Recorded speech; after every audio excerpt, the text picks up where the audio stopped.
हवाला देते उनको अनसीट डिक्लेयर कर दी थी वो।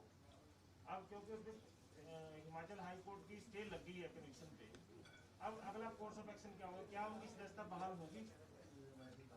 अभी देखिए, मुझे आपके माध्यम से या अखबारों के माध्यम से जानकारी मिली है, जब तक कोई फैसले की कॉपी नहीं आती तो कुछ भी कहना ठीक नहीं है। फैसले की कॉपी आने दो, उसके पश्चात उसके ऊपर देख करके निर्णय करेंगे। वैसे जो अभी तक नियम क्या है, अगर सजा पे स्टे हो जाए? ये देखने के बाद ही पता लगेगा। अलग अलग तरह की सज़ा होती है, कौन कहाँ किस चीज़ की स्टे मिली है, कन्विक्शन की स्टे मिली है, केस की स्टे मिली है, क्या है, वो देख करके पता लगेगा। प्रदीप चौधरी की तरफ से कोई संपर्क किया गया सर आपसे? है जी? प्रदीप चौधरी की तरफ से आपसे कोई संपर्क करने की कोशिश? नहीं, अभी तक किसी ने कोई संपर्क नहीं किया।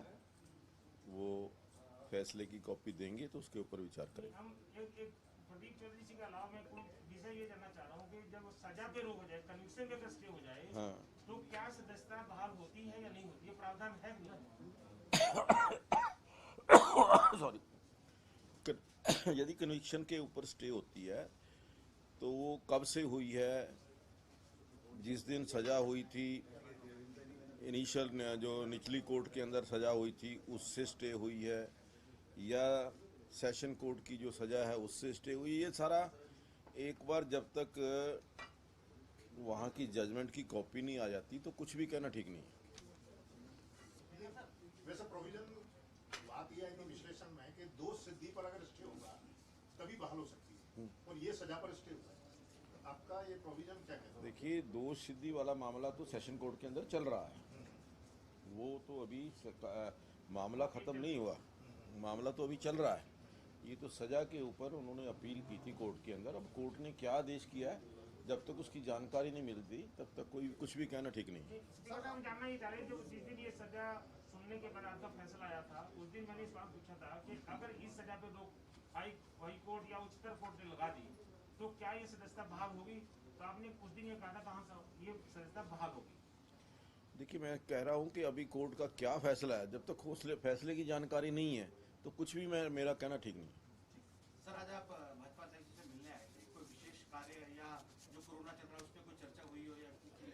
देखिए, कोरोना को लेकर के पूरा देश चिंतित है, हमारे देश के प्रधानमंत्री चिंतित है, हमारी पार्टी चिंतित है।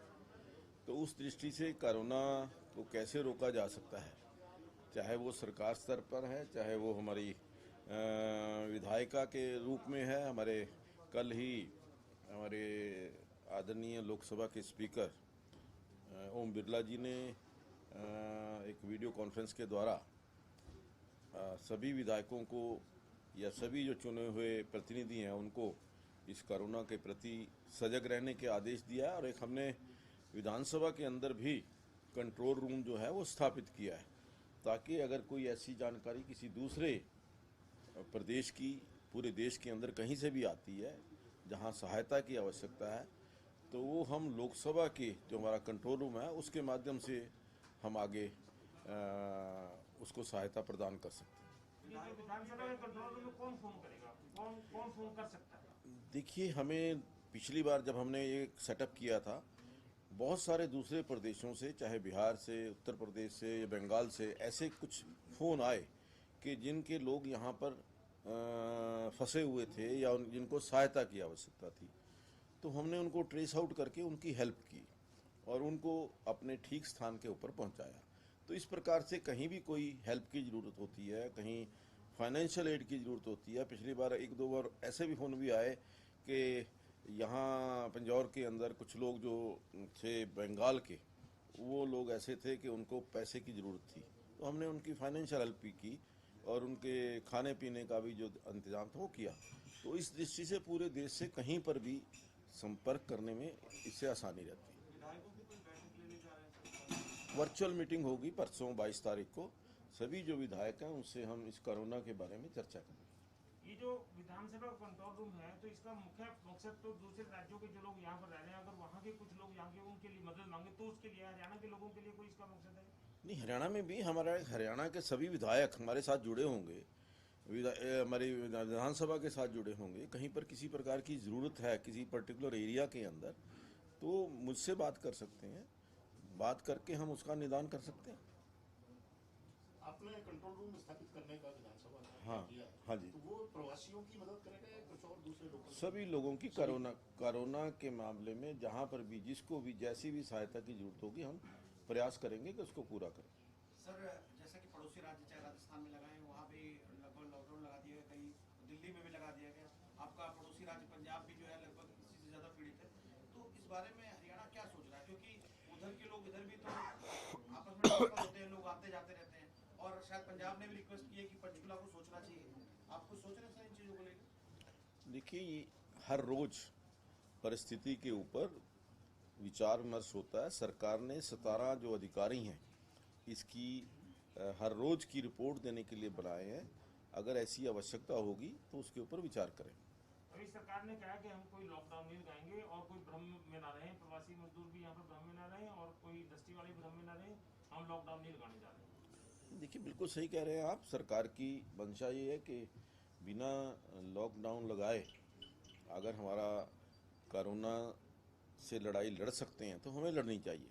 और मुझे व्यक्तिगत रूप से ये लगता है कि आने वाले समय के अंदर हमें कोरोना के साथ जीना कैसे है, कोरोना रहेगा तो भी हम कैसे ठीक से जी सकते हैं, वो सब प्रिकॉशन रखते हुए, चाहे वो मास्क डाल करके, चाहे वो सोशल डिस्टेंसिंग है या सैनिटाइजेशन है, ये सारी चीज़ें साथ रख करके, इनका प्रिकॉशन लेकर के हमें कोरोना के साथ लड़ाई लड़नी पड़ेगी। पंचकुला के, क्योंकि आप विधायक हैं और पंचकुला के मामले में आप लगातार मीटिंग्स ले रहे हैं, अब पंचकुला में कुछ दिनों से डिक्लाइन हुआ है, जो नंबर्स थे वो कुछ कम हुए हैं, तो कुछ अभी क्योंकि कल से मैरिजेज शुरू हो रही हैं, तो लोगों की ये डिमांड आपसे भी कुछ मिले होंगे, अन्य मंत्रियों से भी कुछ मिले हैं कि ये जो कर्फ्यू का टाइम है 10 बजे का, ये अगर 11 बजे कर दिया जाए तो थोड़ा सा उनको, जो बहुत सारे लोगों ने 6 महीने पहले शादी की डेट रखी हुई है, तय रखे हुए हैं, वैसे 200 लोगों उन्होंने खुले में कर दिया सरकार ने, तो क्या वो 11 बजे तक का होना चाहिए? कोई ऐसी नहीं, देखिए, मैं व्यक्तिगत रूप से मैं इसके हक में नहीं हूँ। मैंने तो, मुझे कुछ दुकानदार मिले हैं कि ये जो आपने 9 बजे का समय भी किया है इसको 8 बजे तक करना चाहिए। और आज जो आम नागरिक है वो जागरूक है और इसकी गंभीरता को समझ रहा है, कोरोना की गंभीरता को समझ रहा है। इसलिए लोगों ने सारी जो मैरिजेज रात की थी वो तकरीबन सब ने दिन के अंदर उनको कर लिया है। 5 से 8 बजे तक शादी का टाइम, मेरे पास जितने भी कार्ड पहले आए हुए थे वो 8 रात के थे, अब उन्होंने 5 से 8 कर दिया। 5 बजे जा कर के 8 बजे ख़त्म हो जाए ताकि वो इस कर्फ्यू के टाइम से पहले घर पहुंच सकें। पंजाब में तो 8 बजे ही कर दिया। हाँ 8 से 5। हाँ, तो और 5 से 7 कर लेंगे, 4 से 7 कर लेंगे, शादी तो हो ही रहेगी। ठीक है।